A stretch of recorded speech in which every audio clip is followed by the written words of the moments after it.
Before we start the video, I'd like to shout out Logo.com for sponsoring this video.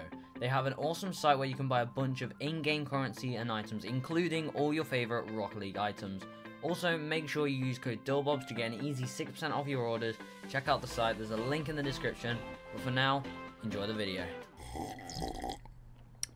Hey, more Rocket League news. Yo, what's going on guys, Dylbobz here and welcome back to a brand new video. Here on the channel today, we're going to be looking at the new tournaments, and I've been looking through this and there is a lot coming with this new tournament system. And to be honest, we've all been asking for this for quite a long time. And when tournaments came out, I'm not going to lie, a lot of us thought you'd be getting rewards or prizes for winning, and you never could. So it's about time we kind of got this. But there's a lot of information. I'll try and break it down and let you guys know what's going on.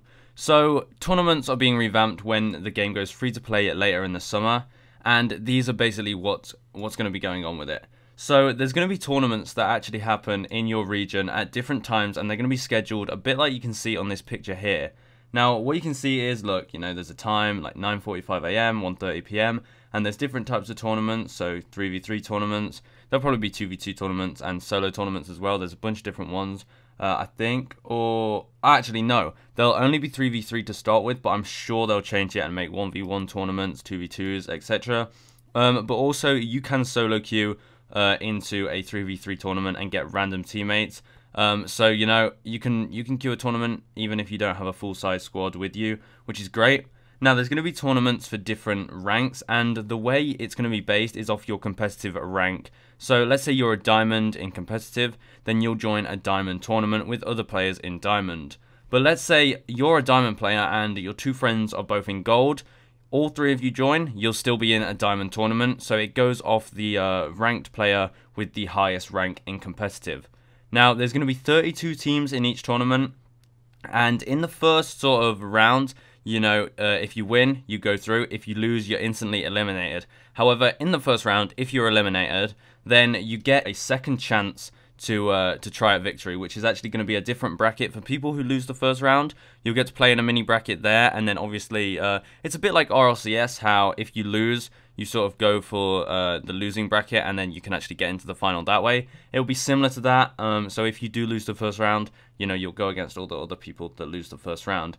But there's a whole bunch of stuff coming, guys. There's actually going to be rewards this time as well. So once you complete a tournament, you'll get these tournament tokens, I believe they're called, these sort of green tokens here. And what will happen is, after you actually win the tournament, you'll get a certain amount of tournament rewards. So let me read through this. So getting at least one win in any tournament gives you tournament credits, but most of your earnings will come from your top 3 weekly placements, which reset at the end of each week on Sunday. For example, winning a gold tournament is worth roughly 1,200 tournament credits, but your weekly placement reward for that result is 4,500 tournament credits, so that will give you a total of 5,700. The better your result, the higher the weekly reward. So for actually winning or coming in a certain position in the tournament, you'll get a few credits, but it's actually every week how well you've placed in different tournaments that will give you the grand total of your tournament credits. Which is a bit like in Overwatch, how during the season, as you win games, you get a few, you know, competitive rewards. Whereas at the end of the season, depending on how well you did, where you placed, that's when you get the big load of competitive points. So it's a bit like that. Now, you're probably wondering what tournament credits actually can buy you. And it's very nice what they've done. I really like this idea. There's sort of a reward shop that you can see here on the screen, and there's trophies you can buy. Now, there's different rarities of trophies that you spend tournament credits on.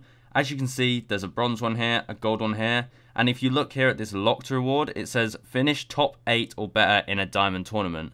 So once you compete in higher level tournaments, then you'll unlock the better sort of trophies, the cups that you can buy with your tournament credits. Now, what do these cups actually get you? Well, I assume it's a bit like opening a crate. However, you buy the cup and it will give you a random item for that sort of tournament season. I'm pretty sure seasons will last the same amount of time as a competitive season, and during each tournament season, the items that will be revealed from these tournament cups, the different rarities, will actually be a sort of pool of items, a bit like season rewards or a bit like RLCS drops.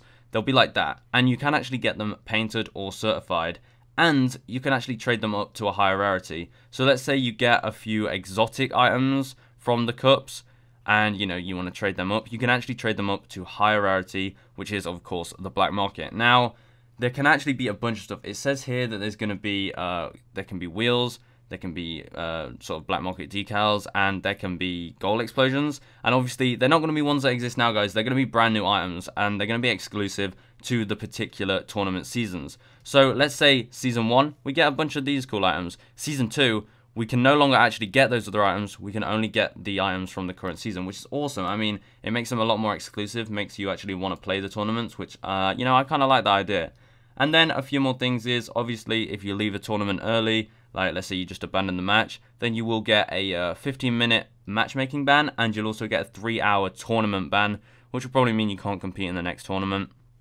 And then if you keep abandoning tournaments early, then the penalty will scale up, and eventually you can get things like 24-hour matchmaking bans, 7-day tournament ban, etc., and that can go, you know, up to quite a lot. Now, another thing is, they don't want tournaments to be able to last forever. You know how games can sometimes go on for a very long time if it's in overtime for that long and nobody scores. And obviously, with a tournament, you kind of need a set finish time so that people can be like, okay, I'm available for this long so I can play. I won't have to leave and, you know, go for dinner and abandon the match or anything. So what they've done is, if the match exceeds 11 minutes total, the team with the most shots, they will win. And if the number of shots is the exact same, then it will be a coin flip. So it will just be a 50-50 chance. And when I say if it exceeds 11 minutes total, what I mean is that includes looking at replays and all that sort of stuff, and time waiting in between kickoffs. All of that is added to the total. So then they can actually have a start and end time for the tournament. So you can only join, you know, if you know you're going to be available for that amount of time. And that will reduce people, you know, getting bans from leaving without it being really their fault. I don't think there's much more there to see, other than actually for content creators who want to, you know, make tournaments on their channels. Well, they can actually spectate the owner of the tournament, like a custom tournament. They can spectate all the games, which you currently couldn't do on Rocket League. So now that's good. So, you know, some of our favorite YouTubers like Johnny Boy, he does a lot of tournaments. He will obviously be able to make a lot better content for that. But anyway, guys, that'll be it for this video. That's all the news with tournaments. A lot of crazy stuff. And like I said, there's going to be some new exclusive items each season with the tournaments. Just like RLCS drops, they're going to be just as cool. And it looks like they're going to come in all sorts of rarities. And we're going to be getting black markets. So look out for that, guys. When Rocket League comes free to play, this will also be coming to it. And I think, you know, people definitely want to play tournaments now. Because right now, there's not really much hype around them. There's not really much point. So I'm glad they're doing this. Anyway, I'll see you in the next one. Goodbye.